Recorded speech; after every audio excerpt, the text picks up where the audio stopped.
Sir ठीक है। बढ़िया। गुड मर्निंग, शुभ सकाल। কাল রাতের একটা খবর শুনে আমাদের মনটা খুব খারাপ বা দুঃখিত। তিনি ওয়ার্ল্ডের একটা রেকর্ড করা ক্রিকেটার, সাবেক প্রেসিডেন্ট ইমরান খান। ইমরান খানের জন্য আমরা যারা ইমরানের ভক্ত তাদেরকে আমি বলছি, আমরা সবাই ইমরানের জন্যে উপরওয়ালার কাছে দোয়া করছি, যেন করতে পারি যেন ইমরান যেন জীবিত থাকে। যে গুজবটা ছড়িয়েছে ইমরান খানের প্রতি, ইমরান খান একটা সারা পৃথিবী ইমরান খান জয় করেছিল। 1992 সালের যখন ওয়ার্ল্ড কাপ জিতল, সারা পৃথিবীব্যাপী কত যে ইমরানের নাম রেখেছে। যখন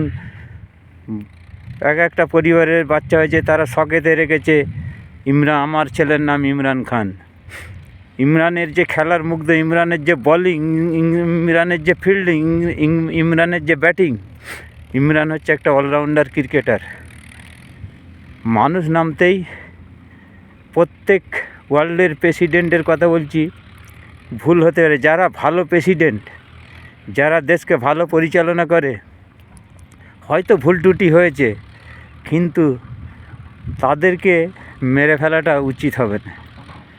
একটা দেশের গর্ব যে একটা ভালো প্রেসিডেন্ট থাকে মানে দেশের গর্ব।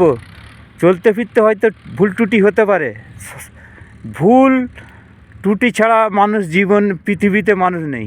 ভুল প্রত্যেকের আছে, কারোর হচ্ছে সরিষা বরাবর ভুল আছে, কারোর হচ্ছে বড় আকারের ভুল আছে। কিন্তু এটা নিয়ে কেন ইমরানের প্রতি এত জুলুম অত্যাচার হচ্ছে? সমস্ত পাকিস্তানের জনগণকে বলছি, ইমরানের পক্ষে আপনারা মাঠে নামুন। কেন এরকম জুলুম হবে ইমরান খানের প্রতি? আমরা সমস্ত ইমরানের ভক্ত। ইমরানের যে খেলা দেখে এখন আমরা মুগ্ধ হয়ে আছি যে পৃথিবীতে এইরকম আর ইমরান খান হয়তো আর আসবে না। সেই ইমরান খানের প্রতি এত কেন জুলুম হচ্ছে? হতে পারে আজকে রাজত্ব ক্যাম্প করার জন্য আজ একজনকে এত রকম কেস, 125-30টা কেস কেন দেওয়া হলো তার বিরুদ্ধে?